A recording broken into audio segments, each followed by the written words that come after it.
छोटे बच्चे बिगड़ रहे हैं, पता है तुम लोग को? ये वही स्थान है जहाँ टाइम पास के नाम पर लोग कर्ज में डूब जाते हैं, जहाँ पैसा संघर्ष मेहनत पर नहीं किस्मत पर डिपेंड करता है। और आज मैं इसे ही एक्सपीरियंस करूंगा और देखूंगा कि जीत का नशा ज्यादा स्ट्रांग होता है या हार का डर।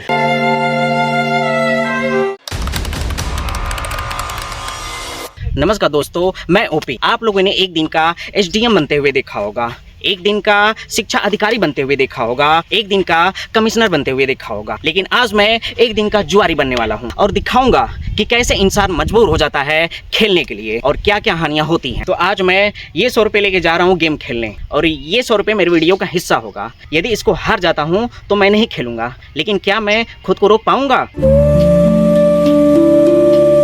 लोगों के चेहरे पर हंसी होती है, लेकिन हर हंसी के पीछे पैसे हारने का डर छिपा होता है। जब 100-200 दांव पर लगा होता है तो धड़कन इतनी तेज धड़कती है जैसे कि जिंदगी दांव पर लगी हो। जुआ जीतने का खेल नहीं, जीतने का भ्रम है। जब इंसान छोटा सा अमाउंट हार जाता है तो दिल का एक कोना कहता है बस एक बार और शायद जीत जाऊं, या फिर जीतने पर एक्साइटमेंट बढ़ जाती है और यही सोच लालच इंसान को मजबूर कर देती है दोबारा खेलने के लिए।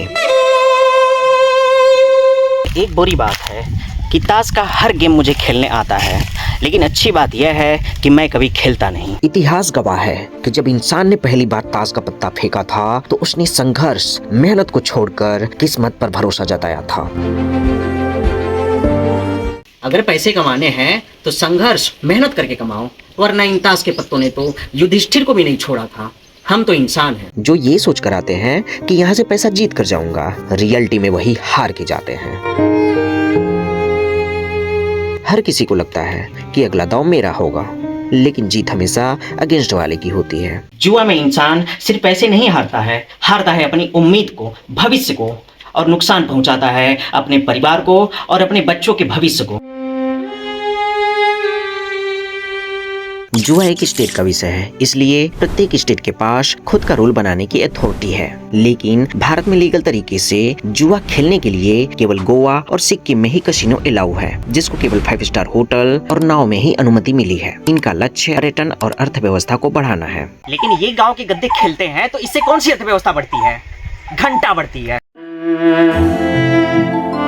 जुआ खेलते हुए ऐसी स्थिति आ जाती है कि इंसान ऑन द स्पॉट मोबाइल तक को बेचने को तैयार हो जाता है, और यही होती है जुए की सबसे बुरी लत। या फिर जान पहचान वाला व्यक्ति कोई खड़ा होता है तो ऑन द स्पॉट उधार भी ले लिया जाता है, और यही आपको कर्ज में डुबा देता है।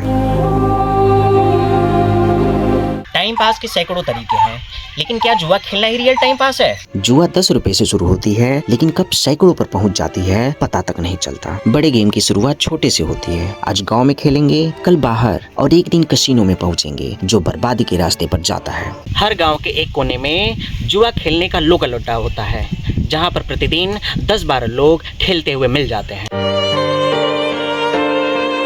आप लोगों ने सुना होगा कि पैसे के उलटफेर होने की वजह से लोग एक दूसरे से फाइट तक कर लेते हैं, गाली गलौज करते हैं, यहाँ तक कि हत्या भी हो जाती है। और दीपावली के दौरान तो जुआ लाखों तक खेली जाती है। शेयर मार्केट में खेला गया फ्यूचर एंड ऑप्शन और ताश के पत्तों में फ्लश दोनों दिवालियेपन का सिंबल है। मैं 100 रुपये हार गया हूँ। एक दिन का जुआ खेलना तो आसान था, लेकिन यहाँ से उठकर जाना उतना ही कठिन लग रहा है। बढ़ती हुई तकनीकी और मोबाइल की संख्या की वजह से अब सट्टा और जुआ ऑनलाइन खेला जाता है। MPL, WinZO gold, Zupee, rummy जैसे प्लेटफॉर्म पर अधिक संख्या में, जिसकी लत हजारों लोगों को लग चुकी है और प्रतिदिन खेलते हुए मिलेंगे, क्योंकि कम समय में अधिक पैसे का लालच होता है और खेलने के लिए फिजिकली लोगों की आवश्यकता नहीं पड़ती, बल्कि न दिखने वाले लोगों के साथ खेला जाता है। तुम लोग की वजह से छोटे बच्चे बिगड़ रहे हैं, पता है तुम लोग को? आज के बाद जुआ कोई नहीं खेलेगा। हमने तो खुद को और इन लोगों को खेलने से रोक लिया, लेकिन आप कैसे रोक पाओगे जो आपके गांव में खेलते हैं? ये डॉक्यूमेंट्री वीडियो जुआ को बढ़ाने के लिए नहीं, बल्कि अवेयरनेस के लिए बनी थी।